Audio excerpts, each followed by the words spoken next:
Welcome back to the Volunteer Chaplaincy Training 101. I'm Dr. Dan Middlebrooks, and I want to welcome you here to Lesson 3, Who is a Chaplain? We've looked about some of the foundations about the chaplaincy and what is the chaplaincy, but let's start getting down to who is the chaplain. Now, being a part of recruiting command when I was in the United States Army in the chaplaincy area, I served as the OIC, the officer in charge of our chaplain recruiting team. Now, what does that mean? That meant that I have the joy of being able to go out to the different seminaries and colleges and engagements, events, and talk to people about becoming a chaplain for the military, whether it's Reserve or National Guard or even our active duty. And so there were some things that were going to be necessary. You see a list that is behind me of at least some of the demographic areas about what is necessary, and may give you sort of a snapshot. And that's exactly what it is. It's a snapshot of who a chaplain is. If you look at it, you've got as far as male or female or born again. And what I mean by born again is that they know if you're going to be a Christian chaplain, you need to know the Christ of the chaplaincy. So it starts there, not someone who has a head knowledge, but someone who has a heart knowledge of who Christ is. Being a strong Christian biblical chaplain starts by who you know, and that needs to be Christ. You see some of the other things, active as a church member. Now, let me explain about those two things right there. Active as a church member and endorsed by your denominational body. When you are serving, especially as a volunteer chaplain, you're still going to fall under the umbrella of your denominational endorsement. That does a couple of things for you. That allows them to be able to put you on their list to be able to continue training and things and events that are coming up that you can be a part of and be able to be encouraged as far as professional development. Everything we do in life is about learning. The very moment you stop learning, you actually stop leading. And this is an area that's important for leading, is in the chaplaincy, because you're constantly leading people to the cross, but you're leading them by the life by which you have. Now let me step back by that first one, active in a church.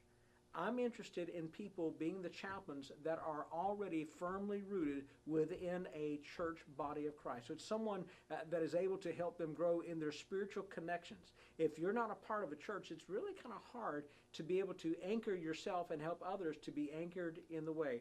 One lesson I said this, you cannot give what you do not have. You cannot talk to someone about connecting into a church if you don't connect into the church yourself. So you need to make sure that you're a part of a local body, but you're also part of a denominational endorsement because of not just the training part of it that comes as a byproduct of a benefit.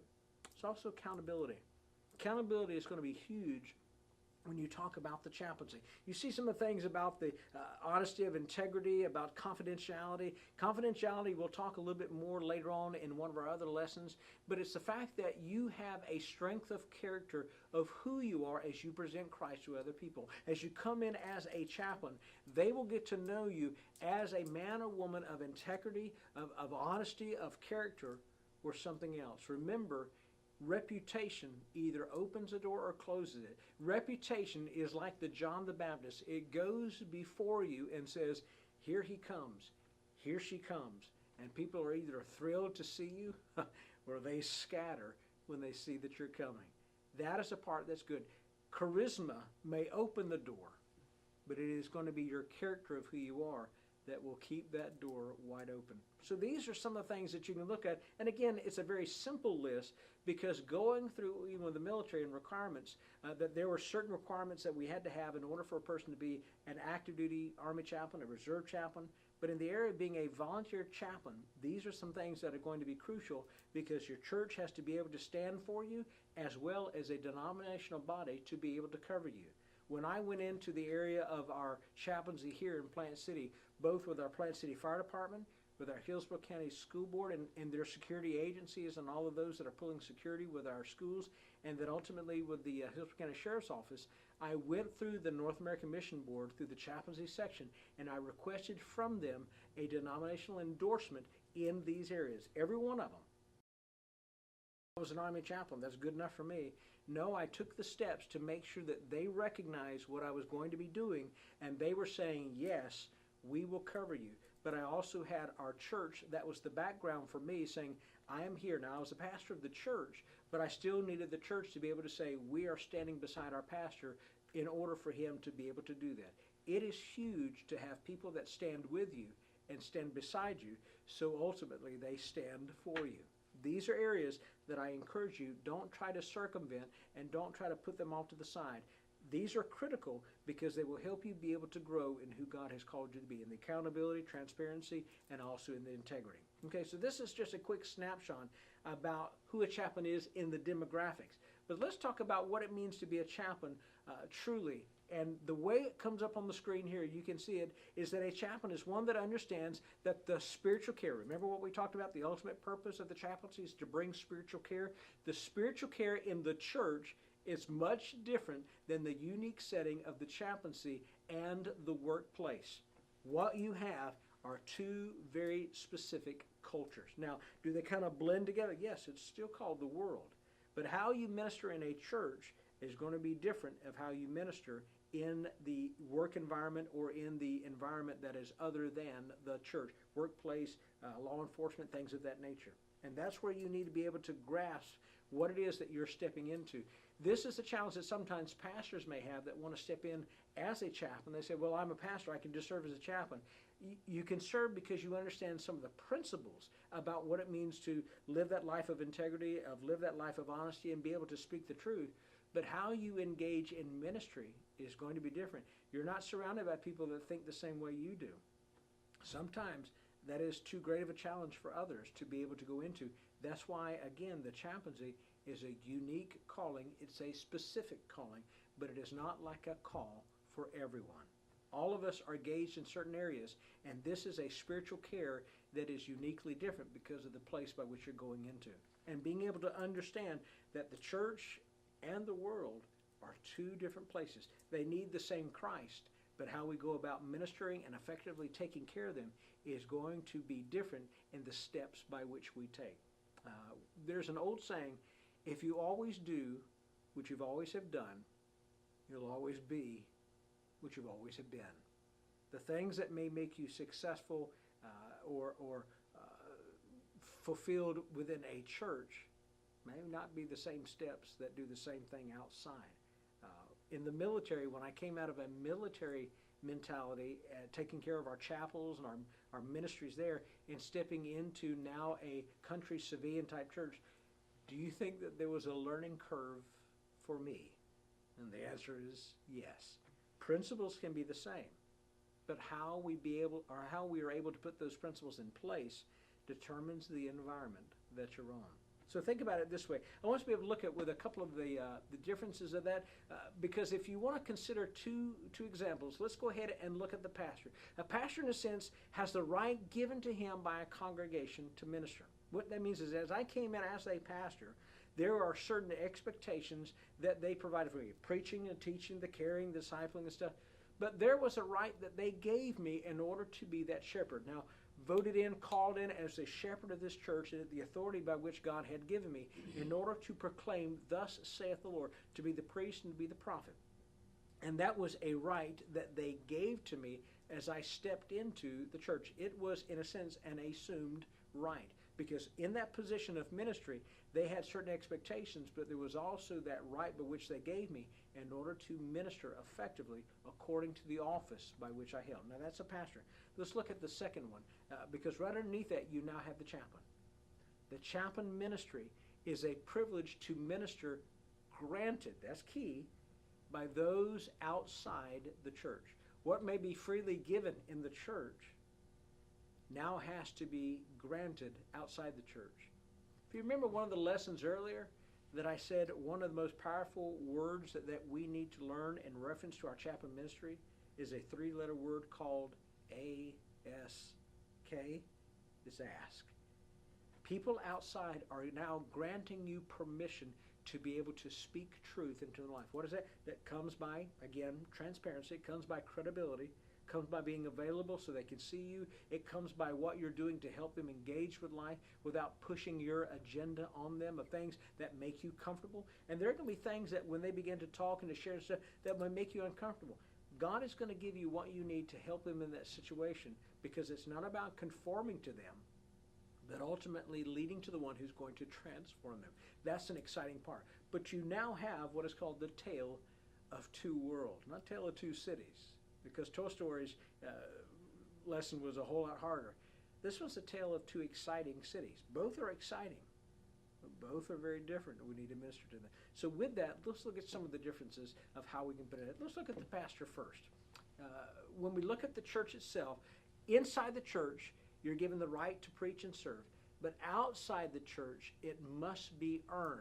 So with those two in our perspective, let's look at some of the differences on that. Let's look at, there's going to be a total of 7 that we're going to put on each one. But let's look at the first in reference to being a pastor. Number 1, the pastor ministers to one set group of people, usually on a long-term basis. Now, when we talk about one set of people, these are people that are coming in oftentimes with the same type of thoughts. Southern Baptist or Methodist or Presbyterian, they have sort of that culture, that background, that foundation of their spiritual learning and growing up, maybe as a church member there or growing up in that church. There are pastors that serve 5, 6, 10, 30 years, and so they're there for a longer period of time, and they're ministering to the same group of people. These are the ones that will take a child and dedicate them at birth, marry them, and sometimes even bury them, depending on what's happening. It is the full gambit. One of the things that I enjoyed being a minister here at our church was being able to start pouring into kids and seeing some of those kids that have finished high school and have now gotten married. They're part of that life. They're looking at life. And so we were here to be able to do that. In the military, as a military chaplain, our congregation changed every year because we had our influx of people. There were some that were there for 2 years and 3 years. But as a chaplain, I was usually in a post for 2 years, 3 years.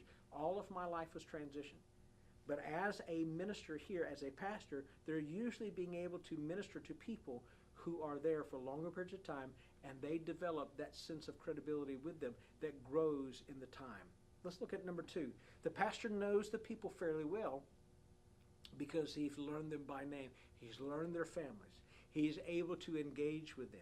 That's going to be important because that's something that's going to be a little bit harder with the other. Number 3, the pastors minister primarily in ordinary times. And I use that not slightingly, but it is like everyday times. It's just constant of what we're doing, church on Sunday, Bible studies on Wednesdays. These are a part of a natural spiritual routine that people go to so that it is a part of their regular everyday life. Ordinary times is not ordinary in a lower sense. It is just a consistency that's there. Pastors also minister to groups of people who have the same likes or even dislikes in the religious beliefs. Remember, denominational-wise, if you are in a Southern Baptist church, predominantly you're with Southern Baptist people. They have that Baptist faith and message. They understand that. If you're in a Presbyterian church, depending on what's happening to that, you're from that background. You understand the cultural and some of the scriptural aspects of that, some of the liturgy that they go with it. Wherever you are, you're going to be able to minister to. But you realize that if you're there in one place at a time, you're a part of the people that usually have the same likes, the same thoughts, the same direction together. Let's look at the last 3 in reference to this, number 5, 6, and 7. A pastor ministers to a group of people who have chosen to be a part of that group. That's what we talk about with church membership. I love it at the end of invitations when we're talking and inviting people to accept Christ, but we're also inviting people, if there's anyone that would like to be a part of this church, be a part of this growing body, to add their gifts to grow God's kingdom. That's when people come. They will come because the vision of the church, the ministries of the church, the people of the church, the pastor of the church begin to resonate in their spirit. Now, this is where I usually also encourage people. If you don't simply just go to a church because of a pastor or because of the people or the programs, you go to the church because of the presence of God in the church. God's presence is what brings a person in. And so when a person is coming to your church, they're coming and joining by choice. They're making a choice to step into the church and to step underneath the spiritual authority of you as a pastor or whoever the pastor may be in the teaching and in the leading and in the growing. Also, as a pastor, they minister in the context of a common cultural identity. Again, Southern Baptist, whatever it may be, Presbyterian, Methodist, Lutheran, it is a part of a cultural understanding of where you are, that these are the things that are happening. They have commonalities, the common grounds in their cultures of bringing up, depending on where they are and what they've engaged with, you're able to talk to them with some common ground bringing in. And lastly, the pastor is giving authority by the congregation, or at least the ecclesiastical body from that. Again, we talked earlier about that right to be able to speak and to lead. It is given by the church for him to be able to do that, for them to be able to walk alongside and to be able to guide them because of a denominational endorsement as well as ordination and things that are in process, that people saying he is able to do this. He is there placed into that to where he can do it effectively by God. It is something that is given sort of expected, that as a pastor comes into the church, he's going to have the authority to lead that church under God's mandate. Now, that's just 7 things that give you a snapshot about what a pastor does. That is one type of the world by which people minister in. Let's look at the one that you're interested in, and that's the chaplaincy. Let's look at these. Now, there are a couple of differences when we contrast them to the pastor. The very first one is that the chaplain ministers to people they have never met and they don't know very well. When you're stepping in to minister as a chaplain, it's not that you can know a lot of people, again, because of transition and things that are happening, but you're starting to engage with people that you haven't known for years and years and years. You don't know their third cousin, fourth removed. You don't know a lot of the things. You may, be depending on the size of the town and stuff that you're in. But what you're doing is you're engaging with people that you don't have that type of commonality with, but you're now needing to grow that bridge together. You don't know them, but they are getting to know you so that you can get to know them. Chaplain ministers, number 2, to victims who do not call on them or sometimes even choose them. When a person's at a church and they're going through an emergency or going into the hospital, somebody, they'll call their pastor, their deacon ministry, and they'll contact the pastor, and the pastor will be there and they're part of that. As a chaplain, you sometimes will show up in places that you were never called, but you heard that there was an emergency. You heard that there was a situation that was a hard situation, a bad situation, and you go to that situation because that's what chaplains do. Chaplains show up not to get in the way, but chaplains show up so that they can ultimately provide a way. Now, that person may not have called you. That person may not have even sought you out. But the fact that you're there will say something to them. Whether or not they take your help or not, that's completely up to them. Remember, it is not our personal agenda driven. It is their agenda driven. But the fact that you showed up allows them to be able to see you as someone that they can begin to trust and possibly even talk to. Chaplain number 3 ministers to people who are in crisis, usually when they meet them. Had an interesting thing, and we're going to talk a little bit more about the chaplaincy, and that I wanted to be more proactive rather than just reactive. But a portion of the chaplaincy itself is one that is pretty reactive because you're reacting to the different situations and environments and emergencies that are happening around you. And when you meet somebody, it may be in one of the darkest moments of their life. It may be in a terrible situation or a tragedy that you're going through. I remembered engaging and walking into one of my officers' office with the sheriff's department, and he looked at me and says, "Chaplain, what's wrong?" And I said, "Nothing." And then he said something that was very interesting. He said, "The only time I've ever seen the chaplain is when something was wrong." Now, it's important for them to see you when something is wrong. When something has gone bad, you as a chaplain need to be there. But they also need to see you in the sunshine, not just the storms. But a chaplain usually is showing up and meeting for the first time people who are in crisis or who are going through something without them ever knowing you. That's why they need to get to know you before. And it really is a great asset. Let's look at number 4. The chaplain ministers to a wide variety of cultural and ethical groups of people. Remember, you're not just ministering to Southern Baptists. You're not just ministering to Christian. You're not just ministering to people that you have sort of a comfort level with. You're ministering to the entire world. Can that be a lot? You better believe it. But when you realize that it's not about you knowing about everything, you need to be able to understand some of the cultural backgrounds, some of the needs within their life, and that's why you have to be a constant student of the people that you are taking care of, whatever needs that they may have, whatever faith background that they have, to be familiar of where you are, and especially in cultural diversity, some of the things that you can do that can go across cultural lines that may be taken more as an affront than really as ministry. Knowing what you can and cannot do is going to be huge, and it's going to be very important for you to do that because you're not just ministering to one set of people, you're ministering to a variety. Now you know why the chaplaincy, again, is very unique in its calling, because you're ministering. Even Paul says, "I've become all things to all people that therefore I may win some." Now, Paul didn't compromise who he was, but he was trying to meet each and every one at a point of need to help them be able to get to the place and to the one who would meet their need. Let's look at these last three in reference to a contrast. Number 5, the chaplain ministers to many different religious transitions and also traditions. The transitions within our life that go into the traditions of a person's faith background can sometimes conflict with who you are as a Christian chaplain. And you know what? That's okay. Remember, as we are here, we're here to represent the truth of the Lord Jesus Christ. And truth is truth, regardless of whether people believe it or not. But you are there to lovingly share and to be a reflection of God's light into the dark moments. And in a person's religious faith, it's helping them to understand what that means. I draw back from the relationships that I had with my soldiers, is that when they came to me, I had a variety of different faith backgrounds. Not all of them Christian, because I had Buddhist and Wiccan and those are a variety of, and you're going to engage. Again, you're talking about the world that you're engaging with. My question usually to them is, in the midst of their struggle, how is their faith helping them?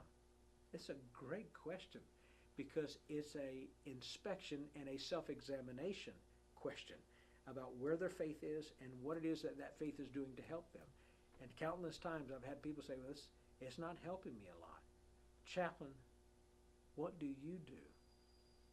And then that's an invitation to share. Remember, it's not about what you're just bringing to the table. It's them allowing you to sit at the table, that you're able to bring them the bread of life and the living water. So remember, it's not only a variety of different cultures, you also have a variety of different religious traditions and even dynamics in the transitions. Number 6, a chaplain ministers to people who do not know what a chaplain does. Who is it that is the best educator of a chaplaincy program? Is it a book? Is it a video? Or is it the person in front of them? That's exactly where it is. You have to be the one to educate them what the chaplaincy is. Now, it's not, this is what it does, this is what it does. That will help. At least it can lay a foundation. But they will see it before they hear it. I have found that great lessons are caught, not just taught. There was a poem that I use a lot in my life, and it goes like this. I would rather see a sermon than hear one any day. I'd rather you walk beside me than simply tell me the way. Your words and mouth may move too fast that I can't comprehend, but your actions speak a lot louder than they help me to understand. You are the greatest educator of the chaplaincy, but you need to make sure that you have your lessons all in place. As you train them, show them what the chaplaincy can do, that it's not just the tip of the iceberg about religious stuff. It is about the relationship that grows into that and to be able to pour into the lives. And we'll talk more about that a little bit later on in the other sessions. Number 7, the chaplain is given authority by an institution or an agency to seek an, what's the word? Invitation by the victim. If I'm coming into an agency, let's say a company, coming in as an industrial chaplain, Tyson and other places have chaplaincy of that nature. They're bringing me on, as a chaplain for their organization. They're saying, okay, we trust you. We want you to be able to do this. This is how you. Now they've sort of given me the platform to be able to do that, sort of the authority of that position to be able to go into places and to walk around and see people, because you just don't want anybody walking around. But say they give me the authority. They've given me the badge that I can get into a door and stuff like that. The only thing that has done has given me the access to be able to get into the building. What I'm actually moving toward is an invitation for those that I'm talking with to be able to work and to walk with them in their life. It's all about the invitation. Remember, ASK. You ask for it. When you engage with people, when you talk to people, when you introduce yourself. Hi, I'm Dan Middlebrooks. I'm the new chaplain for whatever it may be. Was just going around to see people, just wanted to introduce myself.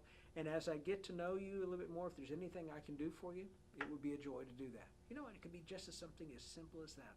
When I start trooping the line, and it's not just a military mentality, as it is a proper way by which the chaplaincy grows, I begin to walk around and just meet people for the first time. Hi, this is who I am. What is it that you do? How long have you been here? Just want to get to know them. Not a whole long, because you don't really have a lot of time sometimes. But it's just enough, and say hello to them and then say goodbye. And then the next time, say hello, maybe say goodbye. And maybe it's on that third time where someone says, hey, chaplain, do you have a minute? And those are the sweetest words that a chaplain can hear. In churches, it's a different environment. However, in a world environment like the industries and the businesses, the companies and institutions, it is an incredible place by which you can bring light that other people don't ever see because the world is dark. That is what a chaplaincy does. And as you begin to look at what a chaplain does, you need to understand that a chaplain is. It is not what you do that makes you a chaplain. It is who you are that gives you the power, the platform, and the prominence to be able to present God's powerful gospel of his promises. That's a part of the chaplaincy, and that's you as a chaplain. So until our next time, remember, keep loving God, keep learning about him, and keep living for him. We'll get together for our next lesson.